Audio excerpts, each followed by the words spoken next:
video, we will be talking about catalysis and the use of catalysts to increase the reaction rate. Here's a reaction energy profile. We have seen this before. The potential energy is on the y-axis and the x-axis is the reaction coordinate, which represents the transformations the reactants have to go through to become the products.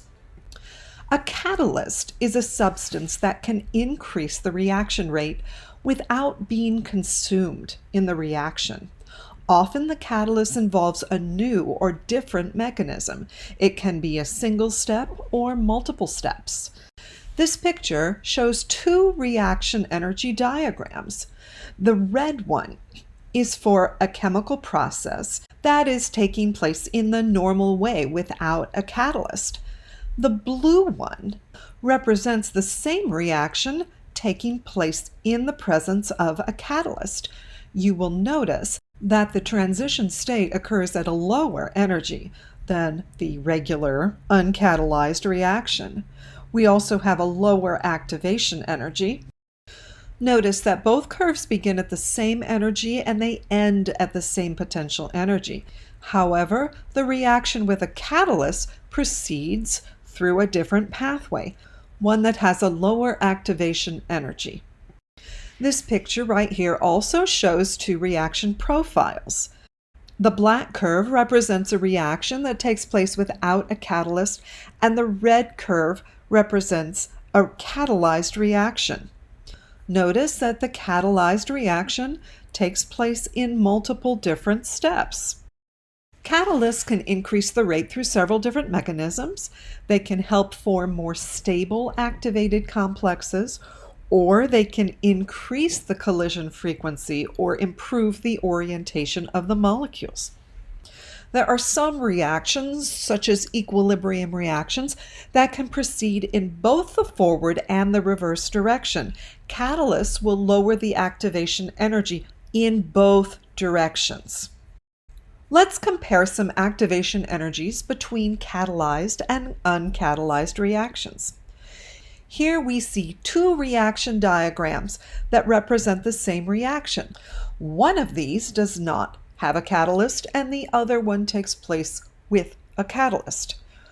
We are asked to estimate the activation energy for each process and also identify which one involves a catalyst.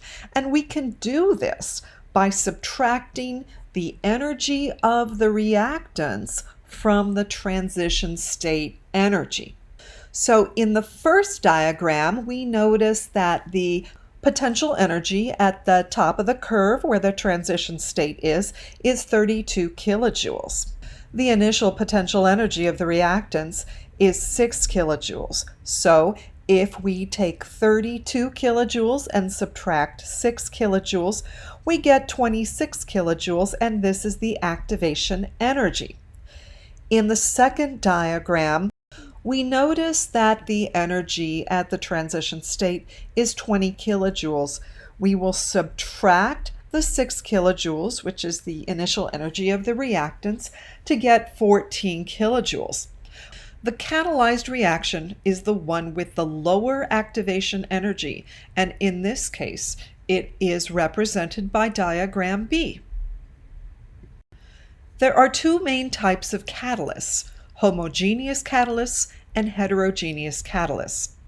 A homogeneous catalyst is present in the same phase as the reactants. For example, if the reactants are aqueous, the homogeneous catalyst is also aqueous. The homogeneous catalyst interacts with a reactant or the reactants to form an intermediate substance, which then decomposes or reacts with another reactant in one or more steps to form a product. The original catalyst is regenerated. Here's an example. The decomposition of ozone typically occurs according to this mechanism. We see our overall reaction at the top. The mechanism is 2 steps, and the steps are shown right here. There are several catalysts that can catalyze the ozone reaction, including many pollutants. One of these is nitrogen monoxide, which provides an alternative three-step mechanism. Since nitrogen monoxide is in the same phase as the other reactants and products, all of which are gases, it is a homogeneous catalyst. Here we can see that nitrogen monoxide is a reactant in the first reaction, but it is regenerated in the last reaction. So although it participates in the reaction, it is not consumed by the reaction. Our overall reaction, 2 ozone molecules reacts to form 3 oxygen molecules, is the same as it was in the uncatalyzed reaction. Now here's an example of acid-base catalysis. Since the reactants and the catalyst are all in the same phase, they are all aqueous. The catalyst, which in this case is a proton or a hydrogen cation, is a homogeneous catalyst. In this reaction, we have ethanol on the left, C2H5OH, and this is reacting with a hydrogen cation to form an intermediate, C2H5OH2. We're not done with this reaction. Since this is an equilibrium reaction, it could proceed in the reverse direction, and the hydrogen ion could be regenerated that way, or it could go through one or more additional reactions in the mechanism, and the hydrogen ion would be regenerated there. The other type of catalyst is a heterogeneous catalyst. A heterogeneous catalyst is present in a different phase than the reactants. Often the catalyst is a solid, and often the reactants are a gas. Many heterogeneous catalysts work by providing an active surface on which a reaction can occur. Heterogeneous catalysts increase reaction rates by improving collisional frequency or orientation.